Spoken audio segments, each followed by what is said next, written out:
Bapak Ibu, jadi hari ini saya dan rekan saya, Bu Risma, dan beberapa rekan lainnya yang kami wakilkan untuk melakukan diseminasi tentang implementasi kurikulum Merdeka.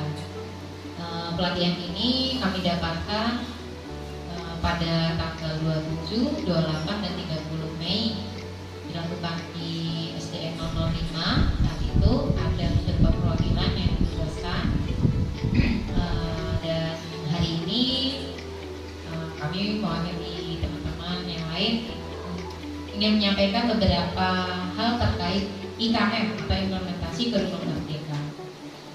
Oke, selanjutnya saya persilakan kepada Ibu Risma untuk menyampaikan beberapa materi tentang pada Bu Risma.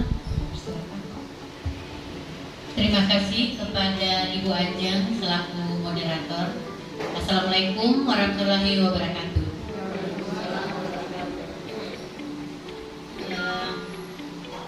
Sebelum saya memulai, terlebih dahulu saya memohon maaf bahwa bukan kami di sini memaparkan tentang IKM bukan karena kami bisa dibandingkan teman-teman yang lain.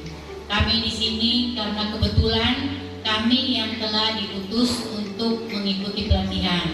Sebagai hasil dari pelatihan itu, kami harus menyebarkan kepada teman-teman. Jadi kalau dalam pemaparan kami, kalau sudah ada yang men-searching tentang IKM, mohon maaf kalau apa yang Ibu ketahui yang kami paparkan hanya sebagian kecil dari yang Ibu ketahui. Terima kasih, saya langsung saja.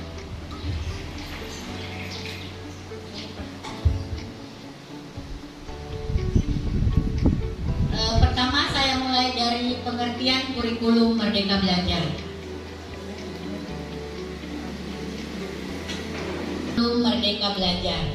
Kurikulum Merdeka Belajar merupakan pengembangan dan penerapan dari kurikulum darurat yang diluncurkan untuk merespon dampak dari pandemi COVID-19. Sebagaimana kita ketahui bahwa 2 tahun terakhir kita itu terdampak COVID-19, otomatis pembelajaran kita itu boleh dibilang agak berantakan. Jadi kurikulum Merdeka Belajar ini menyempurnakan apa yang telah ketertinggalan kita selama 2 tahun itu. Kemudian lagi ada pengertian pendekatan Merdeka Belajar ini adalah suatu pendekatan yang dilakukan supaya siswa dan mahasiswa bisa memilih minat pelajaran yang diminati. Khusus yang ini hanya berlaku untuk di SMA dan kuliah. Kalau SD belum ada pilihan-pilihan yang diminati. Semua harus diikuti setiap bidang studinya. Ini perbedaan kurikulum 2013 dengan kurikulum Merdeka Belajar. Kurikulum 2013 penilaian dibagi menjadi penilaian sikap, ada penilaian pengetahuan, ada penilaian keterampilan yang kita sudah ketahui. Sedangkan di kurikulum Merdeka Belajar ini tidak ada pemisahan antara penilaian sikap, pengetahuan, dan keterampilan.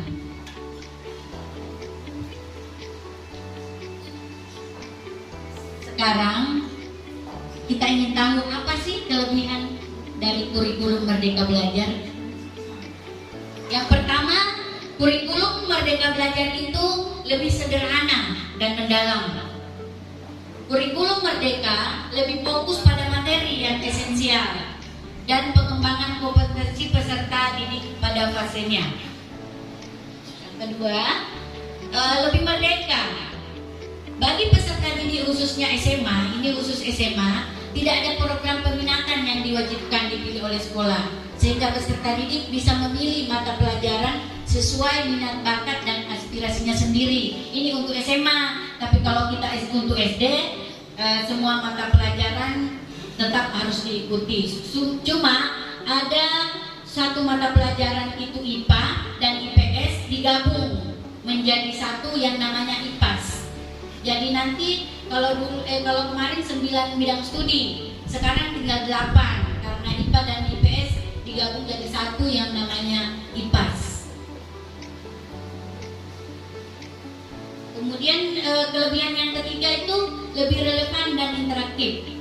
Pembelajaran melalui kegiatan proyek memberikan kesempatan leluasa kepada peserta didik untuk secara aktif mengeksplorasi isu-isu aktual, misalnya isu lingkungan, kesehatan, dan lainnya untuk mendukung pengembangan kompetensi profil pelajaran Pancasila. Ini dijelaskan di akhir nanti. Ada di akhir tahun itu, di akhir pembelajaran semester ada namanya proyek. Tadi ada kelebihan kurikulum Merdeka Belajar. Suatu kurikulum tidak ada yang sempurna, pasti ada kekurangannya. Nah, ini kekurangan kurikulum Merdeka Belajar itu satu, kurikulum Merdeka Belajar dinilai kurang matang persiapannya, karena ini menurut pemateri kemarin diambil secara darurat supaya kita bisa mengejar ketertinggalan kita selama 2 tahun. Kita rasakan sendiri ketertinggalan anak-anak kita. Yang kedua, sistem pendidikan dan pengajarannya yang belum terencana dengan baik karena dilakukan untuk mengejar ketertinggalan, jadi seolah-olah kesannya agak terburu-buru harus diterapkan untuk supaya kita tidak terus-menerus dalam ketertinggalan. Kurangnya SDM dan sistem belum terstruktur, karena itu ada kaitannya dengan poin 1 dan poin 2 tadi. Jadi belum SDM-nya, sumber daya manusianya belum ada, masih dalam taraf penggemblengan. Selanjutnya, nah ini langkah-langkah awal yang harus dilakukan sebelum memulai pembelajaran kurikulum Merdeka Belajar. Ini kami nantinya di awal tahun 1 dan 4 itu kami sudah harus menerapkan kurikulum Merdeka Belajar. Tapi dalam penerapan kurikulum Merdeka Belajar, pertama yang harus dilakukan adalah yang pertama itu harus kita lakukan adalah asesmen. Asesmen ini dilakukan, asesmen itu semacam penilaian. Jadi sebelum kita masuk materi, kita berikan asesmen kepada anak didik kita. Asesmen itu 2 tahun mundur. Misalnya kelas 4, kami kelas 4 nanti diberikan asesmen pelajaran di kelas 3, kelas 2. Nah, dari hasil asesmen itu, maka kita baru bisa mengetahui bahwa materi kita di mana. Otomatis nanti dari hasil asesmen itu ada anak kita yang memang sudah sampai di taraf kelas 4, tergantung hasilnya nanti. Ada di taraf kelas 2 mungkin, atau di taraf kelas 3. Seperti yang telah kita rasakan, belum lancar membaca. Nah, itu mungkin dia ada di taraf kelas 2. Nah, itu merupakan, menurut pemateri yang kami dapat kemarin, merupakan kerja keras dari guru. Karena kita harus bagaimana kita guru itu membuat yang ketertinggalan itu menjadi bisa mengejar teman-temannya dengan cara apa yang diberitahukan kemarin, menambah pengayaan, menambah jam belajar sendiri buat yang tertinggal itu supaya dia bisa mengikuti pelajaran kelas 4. Oke, lanjut. Dan ini di akhir semester ditutup dengan proyek. Dari setiap satu semester di akhirnya itu kita harus membuat proyek. Proyek itu semacam karya, bisa misalnya makanan khas, tapi dibuat laporan. Bahan-bahannya apa, cara kerjanya apa. Anak-anak itu dibuat per kelompok dan ditampilkan di akhir semester. Misalnya kita yang biasa kita adakan itu yang belanja apa sih itu? Business Day. Nah, tapi dia buat laporan mulai dari cara membuatnya, bahannya apa, anggarannya berapa, seperti itu. Demikian sekilas tentang pemaparan yang kami dapat dari Merdeka Belajar. Kalau bisa Merdeka Belajar itu dikategorikan yang kami dapat tuh sepenuh ini, yang kami paparkan ini hanya segini. Ya, kecil sekali, hanya sebagian kecilnya aja. Jadi silakan kalau memang ada yang mau ditanyakan. Ada yang mau menambahkan atau mau bertanya? Persilakan. Terima kasih atas kesempatan yang diberikan. Setelah menyimak pemaparan yang pemateri sampaikan tadi, saya masih kurang paham tentang sistem asesmen. Yang ingin saya tanyakan, apakah dalam penilaian atau asesmen ini mencakup semua bidang studi atau bagaimana? Mohon dijelaskan ulang. Terima kasih. Baik, terima kasih Bu Iva atas pertanyaannya. Monggo Ibu Risma menjelaskan. Terima kasih atas pertanyaan yang diberikan oleh Bu Ipa. Saya berusaha untuk menjelaskan kembali bagaimana sih asesmennya yang dimaksud. Asesmennya itu untuk mengetahui sampai di mana posisi anak kita itu, semua mata pelajaran, mulai dari IPA, matematika, semuanya mata pelajaran diberikan asesmen. Bisa mungkin kemungkinan bisa 20 nomor kan, tapi itu mencakup ada IPA-nya, ada IPS-nya, ada matematikanya dalam situ, supaya bisa diketahui posisi anak kita di mana. Dan tadi saya jelaskan ulang lagi bahwa kalau asesmennya hasilnya anaknya rendah, otomatis kita harus memberikan pengayaan, pelajaran tambahan di luar jam pelajaran sendiri. Jadi materi tetap berlanjut, tapi yang kekurangan-kekurangan itu kita berikan di akhir jam kita, bukan jam pelajaran. Misalnya saat pulangan kah, atau terserahlah bagaimana guru menyiasati supaya anak yang tertinggal itu bisa mengejar teman-temannya yang seharusnya dia ada di posisi di mana. Mungkin juga di sini bisa kita melibatkan orang tua kita, karena kalau kita sendiri guru berusaha tanpa bantuan orang tua itu mustahil.